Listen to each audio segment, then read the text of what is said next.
Hello friends, एक बार फिर से आपका स्वागत है मेरे यूट्यूब चैनल पे।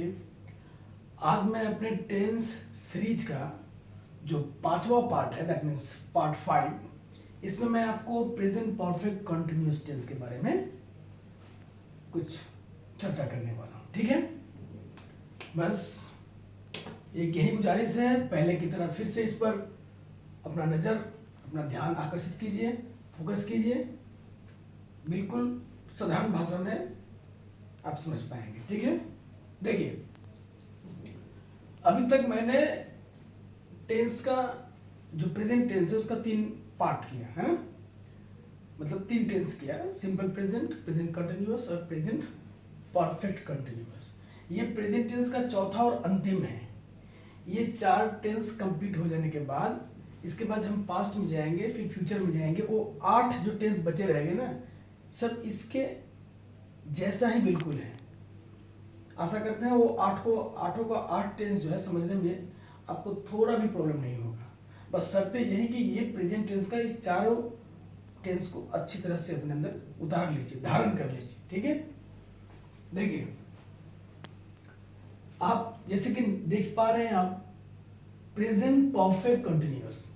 हमने सबसे पहले प्रेजेंट कंटिन्यूअस किया था, टेंस का दूसरा टेंस, फिर तीसरा प्रेजेंट परफेक्ट किया था। अर्थात ये जो प्रेजेंट परफेक्ट टेंस है, प्रेजेंट परफेक्ट कंटिन्यूअस टेंस है, ये प्रेजेंट परफेक्ट और प्रेजेंट कंटिन्यूअस दोनों के मिलने से ये प्रेजेंट परफेक्ट कंटिन्यूअस बना है। जब कोई भी चीज 2 वस्तुओं से मिलकर बनता हो, कोई तीसरा वस्तु का निर्माण करता है, तो उसमें प्रथम जो उसके जो 2 इंग्रेडिएंट्स थे, है ना, जिससे मिलकर वो बना है, उसका कुछ न कुछ तो गुण होगा, उसके पास होगा ना। तो वही बात यहाँ पे मैं कह रहा हूँ। तो परफेक्ट और कंटिन्यूअस से मिलकर बना है, यानी इसमें परफेक्ट का भी कुछ बातें होंगे, कंटिन्यूअस का भी कुछ बातें होगा।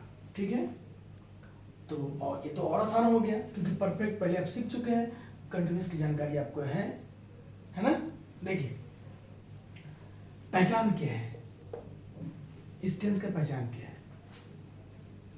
तो प्रेजेंट परफेक्ट कंटिन्यूअस टेंस, अर्थात ये वाला तो प्रेजेंट परफेक्ट कंटिन्यूअस टेंस के वाक्यों से पता चलता है कि कोई कार्य, कोई भी कार्य पास्ट में शुरू हुआ हो, पास्ट में यानी अतीत में शुरू हुआ है, जो समय बीत गया, पास्ट में शुरू हुआ हो और अभी भी यानी कि प्रेजेंट में भी चल रहा हो। माइंडेड, काम शुरू हुआ पास्ट में, अतीत में, और अभी भी चल रहा है, यानी काम खत्म नहीं हुआ।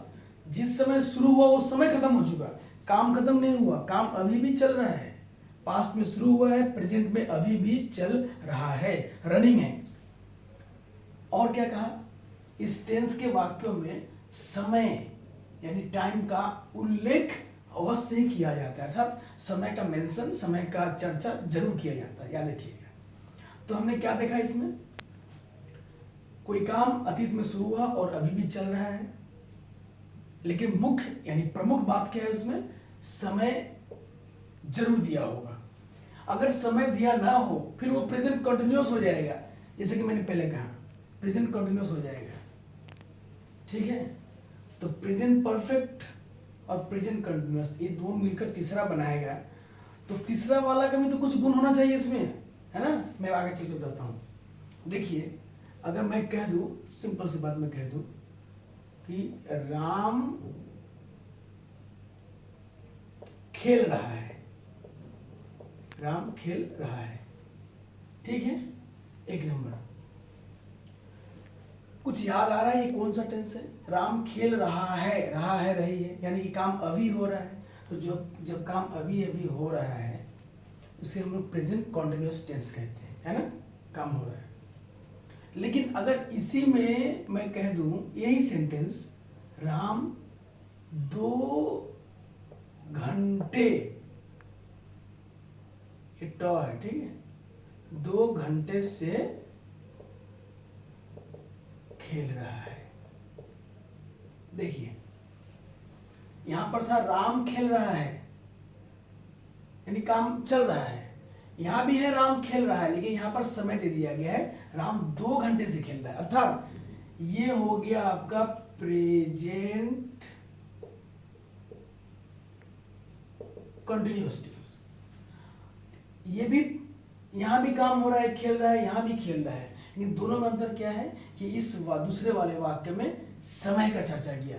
जैसे ही ये दोनों, अगर यहाँ पर समय नहीं रहे तो दोनों तो फिर एक ही हो गया ना। तो जैसे ही प्रेजेंट कंटिन्यूअस टेंस के वाक्य में समय आ जाता है वो प्रेजेंट परफेक्ट कंटिन्यूअस टेंस बन जाता है।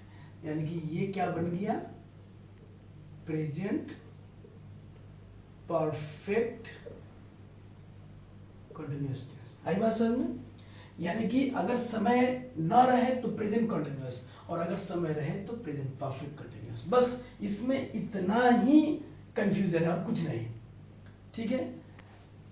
जिस तरह से प्रेजेंट कंटिन्यूअस में रहा रही आ रहा था, यहाँ भी रहा रही ही आएगा, इसलिए मैंने इसको बार बार लिखने की जरूरत समझा नहीं, है ना। एक चीज बार बार क्यों, समझ गए, बस समझ गए, ओके। तो बात समझ में आई, काम अतीत में शुरू होगा और अभी भी चल रहा होगा एवं उसमें समय रहेगा। समय रहेगा तो ही वो प्रेजेंट परफेक्ट कंटिन्यूअस होगा, अगर समय नहीं रहा तो प्रेजेंट कंटिन्यूअस टेंस। क्लियर ना? चलिए अब एफर्मेटिव में आते हैं। आपको पता ही है 3 प्रकार का सेंटेंस करते हैं हम लोग, एफर्मेटिव, नेगेटिव और इंट्रोगेटिव। एफर्मेटिव अर्थात जिसमें काम होगा, नेगेटिव अर्थात जिसमें काम नहीं होगा। तो नेगेटिव के लिए बस कल नोट का इस्तेमाल करेंगे। कहाँ करते हैं नोट का इस्तेमाल?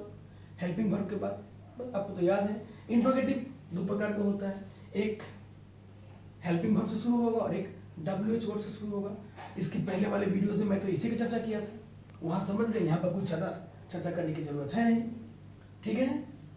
तो इसलिए मैं कहता हूँ कि पहले वाले वीडियो को अच्छी तरह से देखिए और समझिए, फिर देखिए, ओके।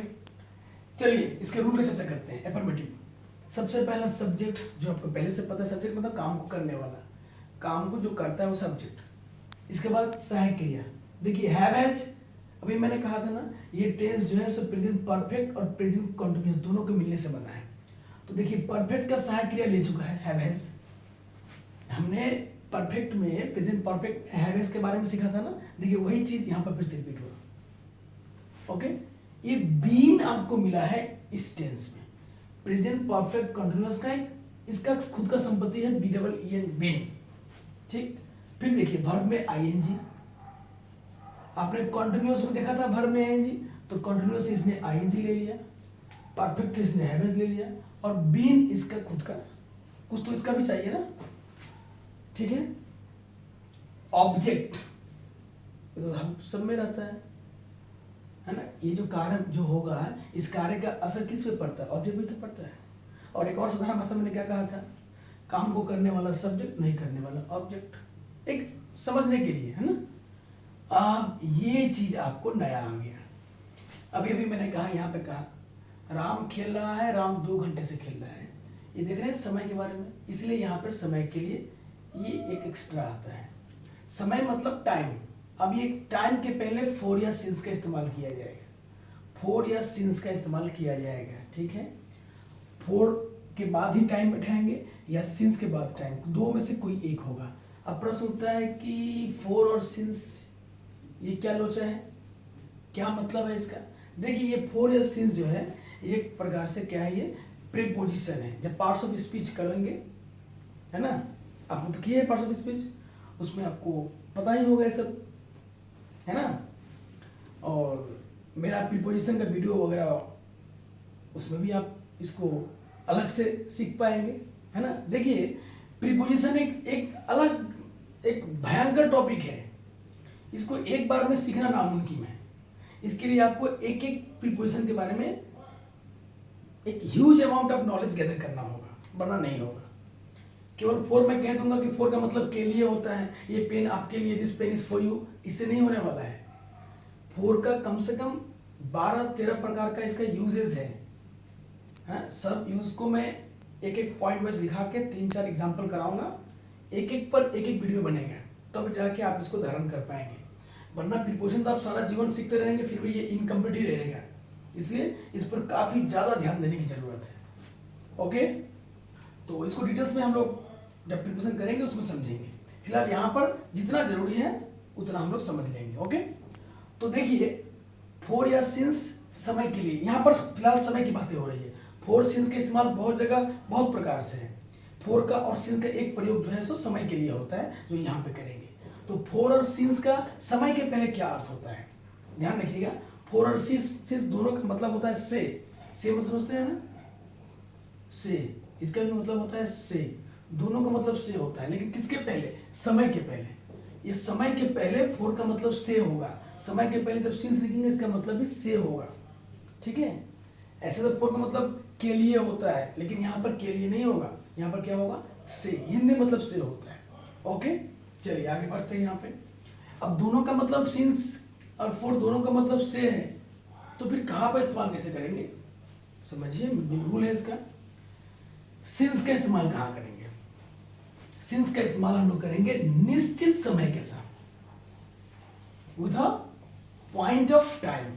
अभी निश्चित समय क्या होता है, ये सिंस का समय निश्चित समय के साथ, और जो फोर है इसका समय होगा अनिश्चित समय के साथ, with a period of time. यानी पॉइंट ऑफ टाइम के लिए सिंस है और पीरियड ऑफ टाइम के लिए फोर है। अब क्या होता है ये निश्चित समय और अनिश्चित समय, थोड़ा सा दो शब्द में खत्म हो जाएगी। देखिए, हर चीज का, हर एक इस दुनिया में जो कुछ है सबका अपना अपना नाम है ना पहचानने के लिए, है ना। निश्चित का मतलब होता है निर्दिष्ट करना। कोई भी चीज निश्चित तभी कर सकते हैं जब उसको कोई नाम दिया जाए, ठीक है। ये हाथ में मैंने क्या रखा है, ये मार्कर पेन है ना। ऐसे बहुत सारे वस्तु, मैं कहूँगा कि एक मार्कर उठा कर लाओ, तो आप क्या मुझे बुक दोगे, नहीं, आप मार्कर ही लाकर दोगे, है ना। उसी तरह से समय का भी अपना नाम होता है। अगर समय का नाम दिया होगा वो हो जाएगा निश्चित समय, अगर नाम नहीं होगा तो अनिश्चित समय। इसको थोड़ा और एलेबरेट कीजिए सर, ये ना कह रहे हो। देखिए, जैसे मान लीजिए समय का नाम जैसे दिन का नाम क्या है, सप्ताह का नाम होता है ना, सोमवार, मंगल, मंडे, ट्यूसडे, वेडनेसडे, है ना, सब ये दिन का नाम हो गया। महीना का नाम क्या है, जनवरी, फरवरी, मार्च, व्हाटएवर, जुलाई, दिसंबर, ये हो गया। वर्ष, ईयर का नाम 2025, 2022, 1947, 1999, ये सब ईयर्स का नाम हो गया। उसी तरह से सुबह, दोपहर, शाम, रात, ये भी एक पहर का नाम हो गया, दिन का जो पाठ किया गया उसका नाम हो गया, है ना। अब घड़ी का टाइम भी एक है, सुबह 5 बजे, दोपहर का 3 बजे, 2 बजे, शाम के 7 बजे, ये भी एक समय का नाम है। तो देखिए, तो जब समय का नाम दिया रहे, जब समय का नाम दिया रहे तो समझिए वो निश्चित है, और उसके पहले आपको सिंस का इस्तेमाल करना है। ओके, जैसे मान लीजिए सुबह, मॉर्निंग, अगर मैं किसी को कहूँगा भाई तुम सुबह मॉर्निंग में, सुबह मॉर्निंग 8 बजे पढ़ने आ जाना, तो क्या वो रात को 8 बजे जाएगा, शाम को? बिल्कुल नहीं, क्योंकि मैंने उसको मॉर्निंग कह दिया तो उस बंदे को समझ में आ गया कि मॉर्निंग का मतलब कब होता है, मॉर्निंग का ड्यूरेशन कब है, वो मॉर्निंग में ही आएगा। अर्थात मॉर्निंग का समय एक निश्चित होता है, इसलिए इसके पहले सिंस बैठेगा। इवनिंग भी निश्चित है, शाम तो शाम, वो दोपहर में तो आएगा नहीं। यस्टरडे मतलब कल, गतकाल, ये भी एक निश्चित है। मैं कहूँगा कल मैं वहां गया था, अब कल मैं वहां गया था, आप थोड़ी सोचो कि मैं 10 मिनट पहले गया था। कल का मतलब बीता हुआ, लास्ट डे, है ना, तो वो भी फिक्स है, सिंस बैठेगा। अब 5 o'clock, ध्यान दीजिए, ये घड़ी है 5 बजे, ये घड़ी का टाइम जब बताएगा तो सिंस बैठेगा, क्योंकि 5 बजे का मतलब 5 बजे। अब 6 बजे सोचो, मैं उससे कहूँगा 5 बजे आ जाओ भाई, तो 5 बजे ही आएगा। वो सुबह हो, शाम हो, बात अलग है, लेकिन घड़ी का टाइम 5 बजे ही आएगा। वो ना 4:30 ना 5:30, कुछ 5 मतलब 5 ही समझेगा। अगर मैं 4:30 बोलूँ तो 4:30 समझेगा, यानी ये भी निश्चित किया गया, ये भी सिंस। अच्छा, ये 5 o'clock जो मैं लिखा हूँ, बहुत बच्चों से मैं पूछा ये ओ क्लॉक का मतलब क्या होता है। आपने देखा 5 ओ के ऊपर ये अपोस्ट्रोफी चिन्ह लगा हुआ है ना, ये क्या है, ये इसका मतलब तो 5 है, ठीक है, क्लॉक मतलब घड़ी है, ठीक है। ये ओ क्या है, ओ के ऊपर चिन्ह है ना, इसका मतलब क्या होता है, इसका मतलब ये अपोस्ट्रोफी कुछ एक अक्षर गायब है यहाँ पे, ये भी एक ग्रामर है। थोड़ा बता दो क्योंकि यहाँ पर आया है। एक्चुअली इसको हम लिखेंगे तो 5 ऑफ लिखना होगा, थोड़ा ध्यान दीजिएगा। 5 ऑफ क्लॉक, कॉम्पिटिटिव के एग्जामों में, नौकरी वगैरह होता है ना, जॉब्स के एग्जाम में, ये सब छोटी छोटी चीजें पूछा जाता है, इसलिए अभी से सीखते चलिए, ठीक है। तो 5 ओ क्लॉक मतलब क्या होता है, ये शॉर्ट फॉर्म है, एब्रिविएशन फॉर्म, इसको हम लोग कहेंगे 5 ऑफ क्लॉक। इसी एपोस्ट्रोफी चिन्ह को हटाकर, मतलब ये ऑफ के बदले ये चिन्ह लगा है, होता है ना एपोस्ट्रोफी एस, ये एपोस्ट्रोफी एफ है, एक एफ को यहाँ पर साइलेंट कर दिया गया, मतलब गायब कर दिया गया है, इसी का शॉर्ट फॉर्म है ओ। क्लियर हुई बात, समझ गए होंगे। अच्छा, ये तो अलग चीज था। अभी देखिए, तो 5 o'clock सिंस मंडे, ये मंडे सोमवार, मैं कहूंगा कि हम लोग सोमवार से फुटबॉल खेले जा रहे हैं। अब मैं सोमवार कह दिया, मंडे कह दिया, अब जिसको मैं कह रहा हूँ तो ट्यूसडे समझेगा नहीं, वो तो संडे समझेगा नहीं, वो तो मंडे को ही समझेगा। यानी कि वो मंडे सबके लिए निश्चित किया गया है, मंडे का मतलब क्या होता है, इसलिए सिंस लगा। अभी जुलाई, ये भी महीना का नाम है, सबके लिए जुलाई एक ही है, जो सबके लिए फिक्स है वही तो निश्चित है ना, तो ये जुलाई सिंस।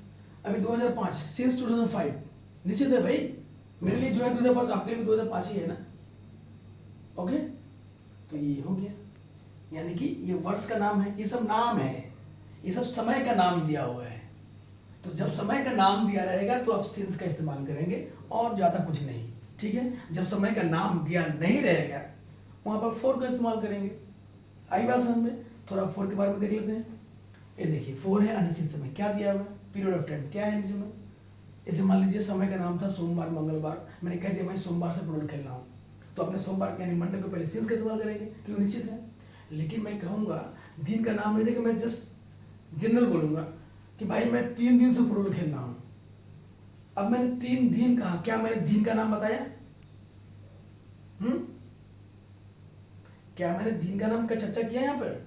कोई मेंशन नहीं किया, लेकिन मैंने कह दिया 3 दिन। अब आप 3 दिन पहले गिनोगे कि आज फ्राइडे है तो कल थर्सडे था, इसके पहले फ्राइडे था, या थर्सडे के पहले वेडनेसडे था, इसके पहले ट्यूसडे था, यानी कि ट्यूसडे से खेल रहा है वो। नहीं, ये मैथ नहीं है जो आप कैलकुलेशन करके बैठोगे। नो, इट्स नॉट मैथमेटिक्स, ये इंग्लिश ग्रामर है। जब नाम दिया रहेगा तो आप सिंस लगाएंगे, जब आपको नाम दिया नहीं है, अनिश्चित है, तो आपको फोर का इस्तेमाल करना है। आप कैलकुलेटर लेकर बैठोगे नहीं। अंडरस्टूड? आई बात समझ में? तो 5 दिन मतलब कौन सा दिन, दिन के बारे में बात नहीं की गई है, इसलिए यहां पर 5 दिन, 10 दिन, 2 days, 3 days, 4 days, 5 days, 9 days, कोई भी दिन हो, कितना भी दिन हो, उसके पहले फोर का इस्तेमाल करेंगे क्योंकि यहाँ पर दिन का नाम मेंशन नहीं है। अब ये देखिए 3 घंटा, वे लोग 3 घंटे से फुटबॉल खेल रहे हैं। 3 घंटा मतलब क्या, घड़ी का टाइम है यहाँ पे? घंटा मतलब तो घड़ी का टाइम आ गया ना। क्या घड़ी का टाइम बोला गया है? नहीं बोला गया है, बस 3 घंटा बोल दिया। कौन सा 3 घंटा? तो ये भी निश्चित नहीं है, फोर बैठ गया। लेकिन अगर यहाँ पर था वो 3 बजे से खेल रहा है, यानी घड़ी का टाइम, तो घड़ी का टाइम अगर आए तो सिंस, जैसे आपने देखा था यहाँ पर सिंस 5 o'clock है ना। मैंने एक एग्जांपल दिया है, 5 o'clock की जगह पर 8 o'clock, 10 o'clock, 12 o'clock जो हो सकता है ना, वो आप जितना भी समझ लो। तो घड़ी का टाइम नहीं है, बस घंटा दिया हुआ, इसलिए ये फोर बैठा। 5 डेज दिन है, बस दिन का नाम नहीं दिया, इसलिए फोर बैठा। 8 months 8 महीनों से खेल रहा है, कुछ भी कर रहा है, महीना दिया हुआ है, महीने का नाम नहीं दिया हुआ है, दैट्स वाई यहाँ पे फिर से फोर का इस्तेमाल होने वाला है। और ईयर्स, फॉर 6 years, 6 वर्षों से। वर्ष का नाम है क्या? 2002, 2005, 2022, कुछ दिया हुआ नहीं है, बस नॉर्मली आपको 6 वर्ष दे दिया है, ये भी फिक्स नहीं है, नाम नहीं है ना, इसलिए फोर बैठेगा। लॉन्ग टाइम, बहुत दिनों से, तो यहाँ भी तो बहुत दिन मतलब कितना दिन, ये तो और बड़ा सा निश्चित हो गया, तो यहाँ पर भी फोर बैठेगा। इत्यादि, ETC मतलब इत्यादि, और आगे बहुत है, कितना लिखो, समझ में आ गया। तो निष्कर्ष में क्या पहुंचे कि निस, सिंस और फोर दोनों का मतलब ही से होता है। 2 घंटों से, 10 दिनों से, 5 वर्षों से, मंगलवार से आ रहा है ना, सब समय के पहले से ही आ रहा है। तो दोनों का मतलब, फोर का मतलब भी, सिंस का मतलब, दोनों का मतलब से होता है, लेकिन दोनों का उपयोग अलग अलग है। क्योंकि सिंस जो है सो निश्चित समय को बतलाता है और फोर अनिश्चित समय को बतलाता है। तो निश्चित समय के पहले सिंस, अर्थात जब समय का नाम दिया रहे तो सिंस, और अगर समय का नाम ना दिया रहे अर्थात अनिश्चित समय के लिए फोर का इस्तेमाल करेंगे। आशा करता हूँ बहुत अच्छी तरह से समझ गए होंगे। इसको बार बार रिपीट करके देखेंगे ना तो समझ में आएगा। क्लियर? एक बार में कुछ समझ में नहीं होता है, एक बार करने का फिर इसको रिवाइज कीजिएगा तो ही समझ में आएगा। चलिए, समझ में आ गया।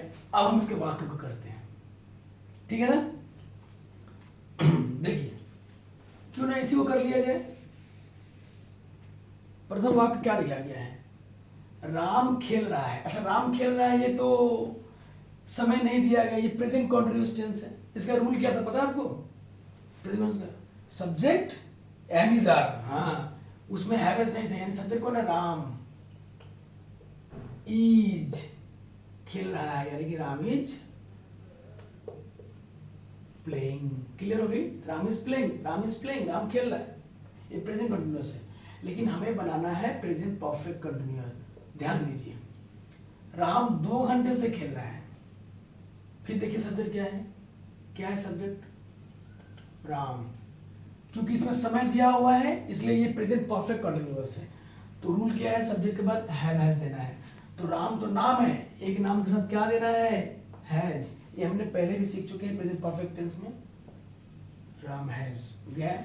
इसके बाद क्या देना है, बीन है। देखिए ये भी नया चीज सीखने को मिला आपको, ये प्रेजेंट परफेक्ट कंटिन्यूअस में मिलेगा, ठीक है। और आगे बीन का प्रयोग बहुत है, बेसिक वॉइस में देखेंगे हम लोग। फिलहाल यहाँ पे ध्यान रखिए, राम हैज बीन आ गया। फिर वर्ब, जिस तरह से डिमांड किया जा रहा है रूल के मुताबिक चलिए, और कुछ नहीं जानना है, ठीक है। वर्ब में आइए जी, वर्ब मतलब काम क्या था यहाँ पे, खेलना। खेलना का इंग्लिश तो होता है प्ले भैया, इसमें आईएनजी दे दिए तो playing, Ram has been playing. क्या खेल रहा है, कुछ ऑब्जेक्ट है क्या, फुटबॉल क्रिकेट कुछ खेल रहा है यहाँ पे, राम 2 घंटे, नहीं कुछ ऑब्जेक्ट नहीं है। अगर यहाँ होता फुटबॉल तो फुटबॉल लिखते थे, क्रिकेट तो क्रिकेट लिखते, नहीं है तो नहीं लिखेंगे, ओके।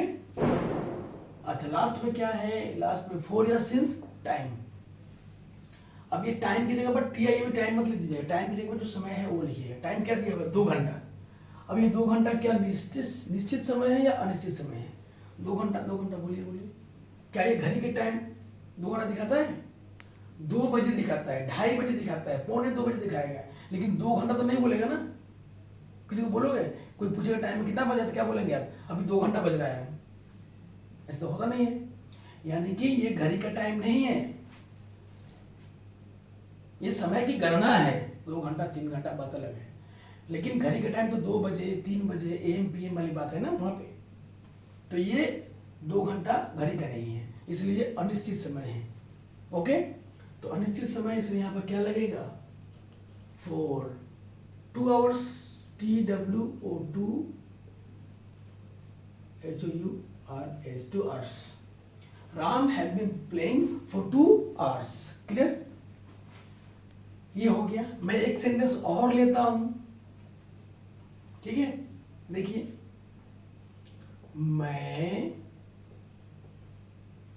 सुबह से, देखिए से आ गया, यानी समय के पहले समय के साथ से आएगा ही आएगा।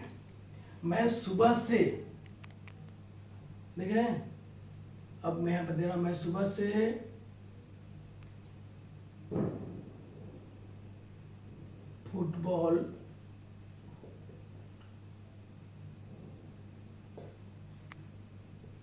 खेल रहा हूं, ठीक है। इजी है। क्या होगा, सब्जेक्ट कौन है, आई। अब देखिए, अगर रहता मैं फुटबॉल खेल रहा हूं, फिर ये प्रेजेंट कॉन्टिन्यूअस हो जाता, आई एम प्लेइंग फुटबॉल। लेकिन क्योंकि इसमें सुबह से समय का चर्चा किया गया, इसलिए ये प्रेजेंट परफेक्ट कंटिन्यूअस हो गया, है ना। तो यहाँ पर हैव एस लगेगा। तो आई के साथ क्या लगता है, देखिए यहाँ पर आई है, क्या लगा, हैव, आई हैव। फिर क्या है रूल में, देखिए been, I have been. Verb में आएंगे क्या है, खेलना, playing, I have been playing. क्या होगा, football, I have been playing football, ये ऑब्जेक्ट है। कितने घंटे से, समय नहीं है, घंटा नहीं है, सुबह से दिया हुआ है। अब बताइए सुबह, सुबह क्या है, ये निश्चित समय है या अनिश्चित समय, सुबह तो निश्चित है, सुबह सबको पता है सुबह कब होता है, सुबह का एक ड्यूरेशन है ना।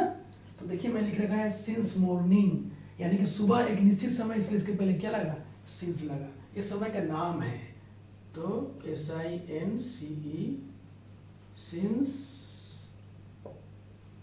मॉर्निंग, ठीक है। आशा करता हूँ समझ में आपको आ गया होगा। ये एफर्मेटिव सेंस है ना।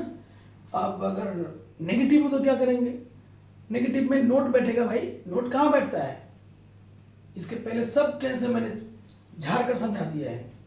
तो नेगेटिव में नोट हमेशा हेल्पिंग वर्ब के बाद बैठता है। इसका हेल्पिंग वर्ब क्या है, हैव हैज, यानी इसके बाद यहाँ नोट बैठेगा, इसके बाद बिल लगाएंगे। क्लियर हुई, मैं लिख देता हूँ, आप लोग इसको स्क्रीनशॉट ले लें दीदी, फटाफट फटाफट। ठीक है, चलिए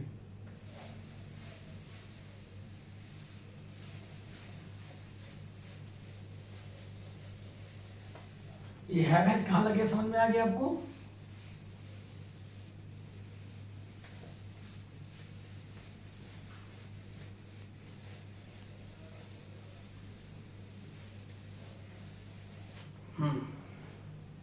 पहले से कुछ सेंटेंस लिख के रखने से क्या होता है कि समय का किलिंग कम होता है ना।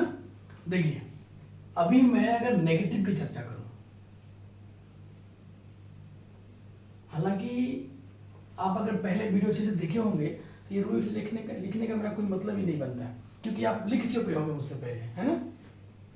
फिर भी मेरा तो ड्यूटी करना होगा, है ना, वरना कंप्लीट सीरीज कैसे होगा, है ना। ठीक है, नेगेटिव में क्या होगा, नोट का इस्तेमाल होगा। चलिए आप लोग लिखिए, फटाफट लिखिए, समझ में आ गया, लिखिए फटाफट। सब्जेक्ट हैव या हैज प्लस नोट, देखिए note plus verb one, sorry यहां पर बीन का इस्तेमाल होगा, इसके बाद वर्ब वन के साथ आईएनजी। याद रखिएगा बीन का इस्तेमाल भूलिएगा नहीं, बीन नहीं होगा तो वर्ब में आईएनजी लगेगा ही नहीं, है ना। प्लस ऑब्जेक्ट, फिर से जो अभी सीखा आपने, फॉर या सिंस प्लस टाइम, ठीक है। आशा करता हूं फोर और सिंस का जो कंफ्यूजन था दूर हो गया होगा। चलिए एक वाक्य में ज्यादा कुछ नहीं बोलूंगा, आपको हैव हैज का पता चल गया, बीन समझ में आ गया, वर्ब समझ में आ गया, फोर सिंस सबसे बड़ी बात समझ में आ चुका है, अब सब समझ में आ गया, आप तो इसको खुद ही बना पाएंगे, है ना। जल्दी फटाफट करते हैं हम लोग। लिखिए वह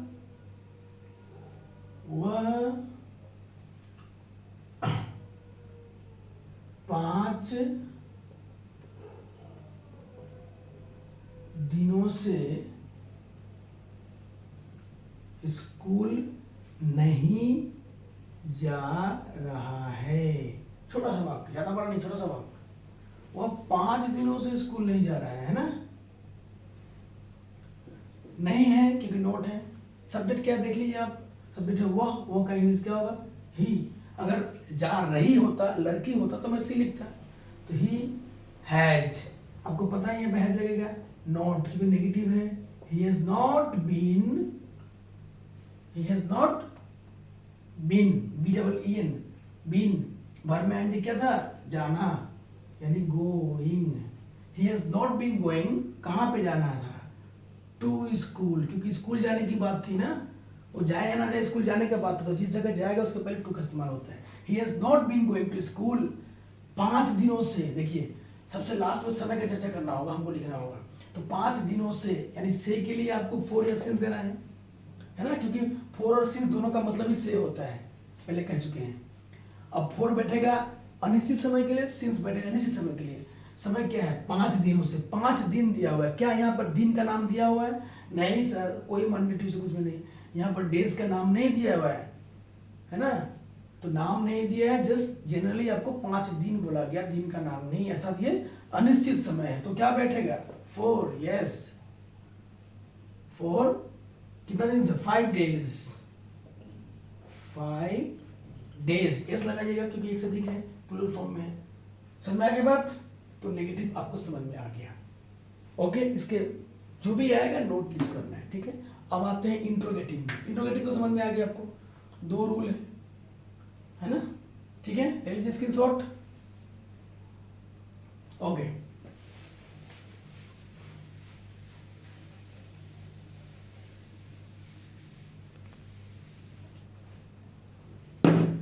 जल्दी जल्दी समाप्त करते हैं, रात को 12 बज चुका है।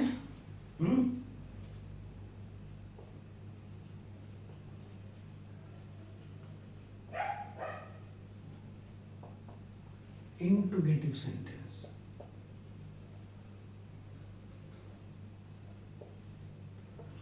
इंट्रोगेटिव सेंटेंस आप लोग सिंपल प्रेजेंट टेंस में, मैं इंट्रोगेटिव पे जो 2 प्रकार के वाक्य होते हैं, मैंने अच्छी तरह से उसमें बढ़िया से पहचान लिखाकर मैंने मेंशन किया हुआ है, उसको जरूर देखिएगा, ठीक है, क्योंकि उसको समझने के बाद इधर कोई पहचान लिखने की जरूरत नहीं होता। इसलिए प्रेजेंट, सिंपल प्रेजेंट के हर एक सेंटेंस को समझिएगा, वहां समझने से ये ऑटोमेटिक समझ में आ जाएगा, ठीक है।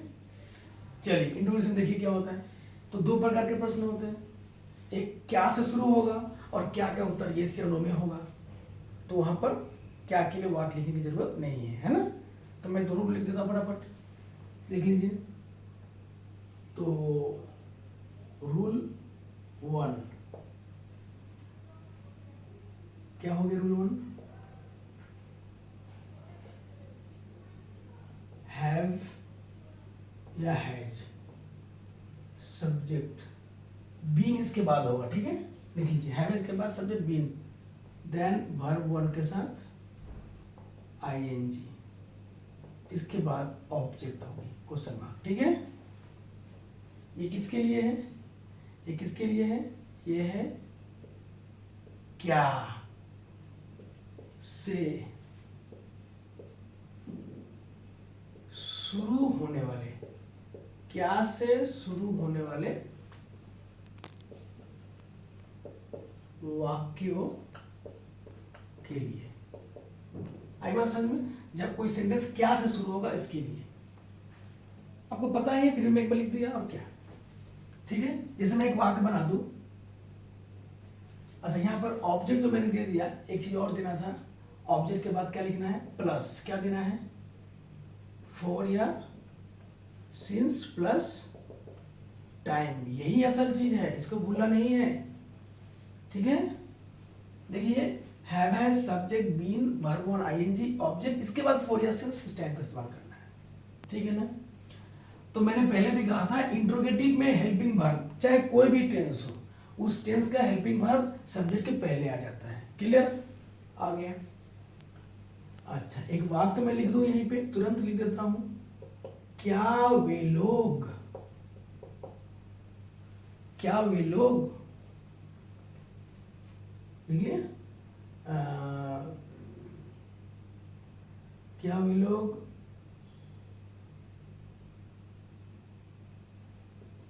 रविवार से, क्या वे लोग रविवार से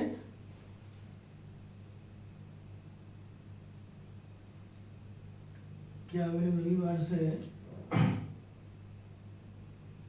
कुछ भी लिख दीजिए, क्रिकेट लिख दीजिए, क्रिकेट खेल रहे हैं, क्या वे लोग रविवार से फुटबॉल खेल रहे हैं।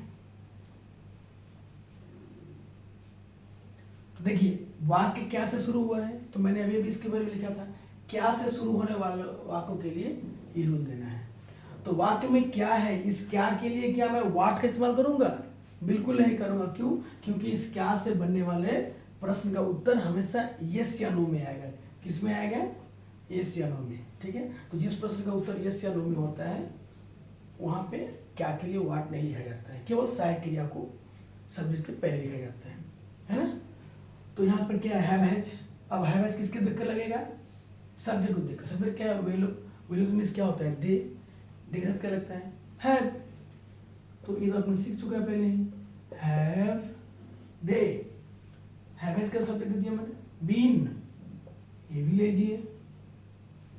हैव दे बीन वर्ब आएंगे, क्या होगा? खेल रहे हैं, playing.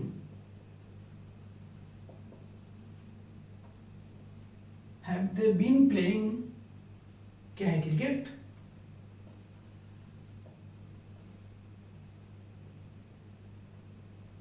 Have they been playing cricket. अब क्या समय क्या है? रविवार से। रविवार से का मतलब तो होता है आपको फॉर या सिंस। अब इस से के लिए फॉर बैठेगा या सिंस बैठेगा, ये तय करेगा समय। समय क्या दिया? रविवार। रविवार मतलब संडे। क्या संडे फिक्स्ड है? हाँ बिल्कुल फिक्स है, ये दिन का नाम है तो फिक्स है, यानी कि सिंस बैठेगा, सिंस संडे। ठीक है, ये भी आपको समझ में आ गया। तो जब भी क्या से प्रश्न हो, क्या से शुरुआत हो, वहां पे आपको क्या के लिए वाट लिखने की जरूरत नहीं है, केवल सहायक क्रिया को सब्जेक्ट के पहले लिखेंगे, वही क्या का काम अर्थात वाट का काम करेगा। ओके। चलिए ये रूल गया है 1। अब रूल नंबर 2। यहाँ पे मैं ज़्यादा समझ नहीं करता हूँ क्योंकि आप पहले समझ चुके हैं, है ना, क्योंकि नया चीज़ सीखने में अच्छा लगता है। एक ही चीज़ को बार बार करेंगे तो नेचुरली वो थोड़ा ऑड फील होगा, है ना। ठीक है, उसे प्रैक्टिस कीजिए। मैं अब पार्ट 2 पे आता हूँ। पार्ट 2 मतलब इसके रूल नंबर 2 में आता हूँ। देखिए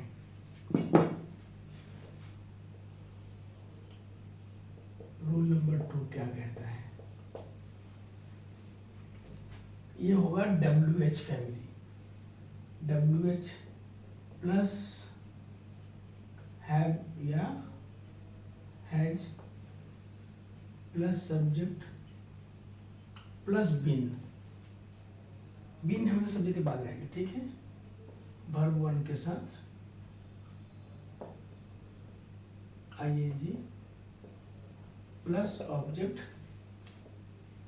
प्लस फॉर या सिंस प्लस टाइम। देख लीजिए कुछ बदला। इंट्रोगेटिव जब WH से प्रश्न होना है, अर्थात जब ऐसा प्रश्न हो जिसका उत्तर यस या नो में नहीं हो, उस जगह पे हम लोग WH का इस्तेमाल करते हैं, है ना, WH रूल। तो जैसे ये सब आप समझ ही रहे होंगे क्योंकि पहले समझ चुके हैं, है ना। एक ही बात मैं कितना बार रिपीट करूं। जैसे मान लीजिए अभी मैंने क्या से प्रश्न किया था ना, मैं फिर देखिए, जैसे मैं बोल लूं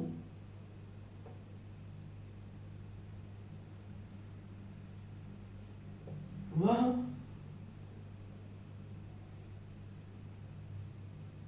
5 घंटे से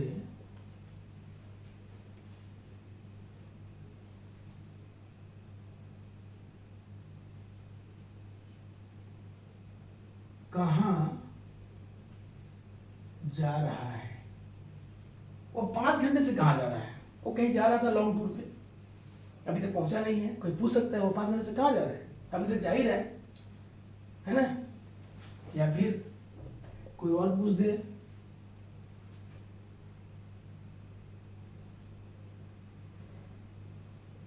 तुम लोग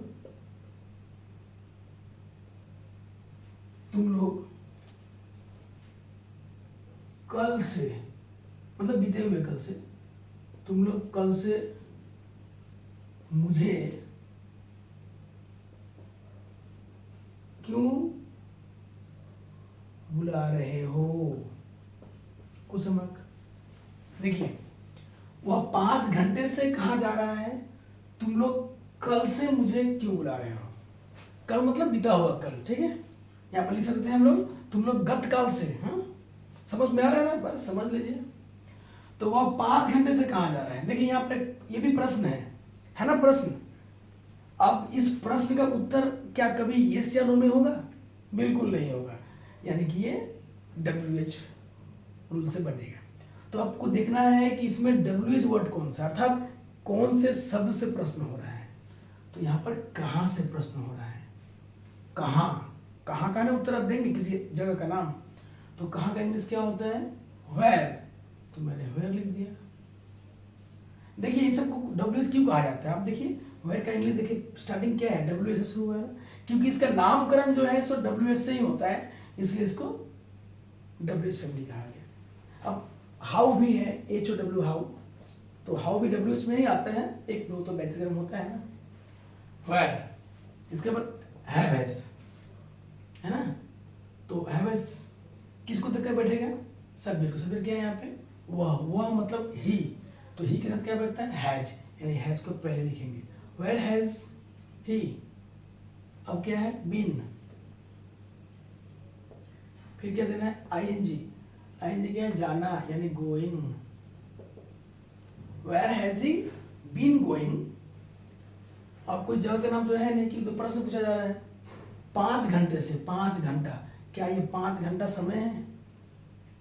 समय का तो 2 बजे 3 बजे 5 रहता है, यहाँ पर 5 बजे से।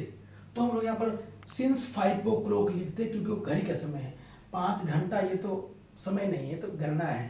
तो 5 घंटा ये अनिश्चित समय है, इसलिए गोइंग 4 का इस्तेमाल होगा, 4 5 hours. Where has he been going for 5 hours?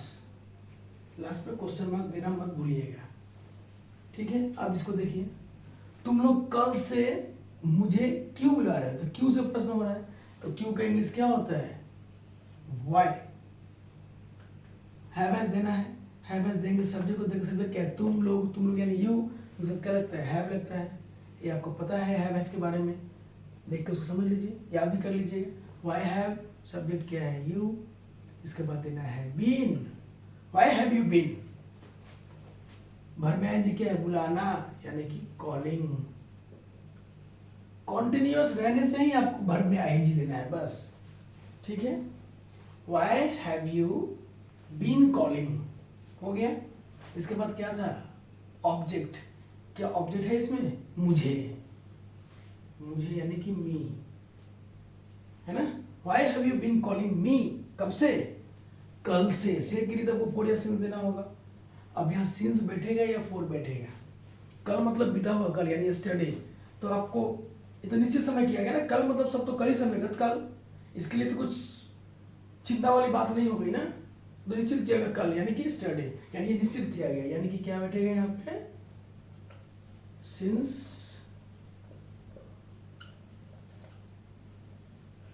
Yesterday, ठीक है। यहां पे टेंस खत्म होता है, प्रेजेंट परफेक्ट कंटिन्यूअस टेंस। बस इतना याद रखना है कि हर टेंस का परिचय जो है सो बहुत इंपॉर्टेंट है। इस टेंस का परिचय क्या था, कोई काम अतीत में शुरू होगा, पास्ट में शुरू होगा, और अभी भी यानी कि वर्तमान में भी, प्रेजेंट में भी चल रहा होगा, ठीक है। और उसमें सबसे इंपॉर्टेंट समय, ये समय का चर्चा जरूर होगा। अगर समय नहीं होगा तो फिर वो प्रेजेंट कंटिन्यूअस हो जाएगा, समय रहेगा तो वही प्रेजेंट कंटिन्यूअस का वाक्य प्रेजेंट परफेक्ट कंटिन्यूअस हो जाएगा। क्लियर, ये अंदर समझ में आ गया। 4 सिंस के बारे में मैंने बारीकी से समझाने की कोशिश की है, आशा करता हूं आप समझे होंगे, ठीक है। इसको बार बार देखिए, और एक वीडियो में मैं present simple present, present continuous, present perfect और प्रेजेंट परफेक्ट कंटिन्यूअस, ये चारों प्रेजेंट टेंस के जो प्रकार हैं, इन चारों पर मैं 10-20 सेंटेंस को करवाऊंगा, एफर्मेटिव नेगेटिव नेगेटिव सब मिलाकर एक खिचड़ी बनाकर यहाँ पर आपसे पूछूंगा भी, कराऊंगा भी, ठीक है। ताकि आपको कितना परफेक्शन आया, कितना समझे हैं, और कहीं भी समस्या होता है प्लीज आप कमेंट करें, मैं उसका उत्तर अवश्य दूंगा, ठीक है। कहीं भी कुछ दिक्कत समझने में मुझसे पूछिए, ओके। क्योंकि ये टेंस का बेसिक कंप्लीट होने के बाद में ग्रामर के जितने भी टॉपिक्स हैं मैं सब पर वीडियो बनाऊंगा, ठीक है। 0 से लेकर एकदम ऊपर हायर लेवल तक, जो इंग्लिश ऑनर्स वाले हैं, जो भी है, फिगर ऑफ स्पीच के बारे में बात कहा गया था, मैं उसके ऊपर भी आऊंगा, लेकिन वो हायर क्लास के लिए है, ठीक है। लेकिन पहले मुझे शुरू से करना होगा, है ना, 0 लेवल से आगे बढ़ेंगे, ओके। तो देखिए, समझिए और कमेंट्स कीजिए जो प्रॉब्लम हो रही है आप लोगों को, ठीक है। थैंक यू आज के वीडियो को वॉच करने के लिए, और समझिए, तो मेरा एनर्जी को और हाई पर करने के लिए थोड़ा लाइक कर दिया करो, सब्सक्राइब कर दिया करो, है ना, ताकि मैं मेहनत और जोर शोर से करूं, ओके, ठीक है। मिलते हैं अगले वीडियो में, जरूर मिलेंगे, अवश्य मिलेंगे। Thank you, good night.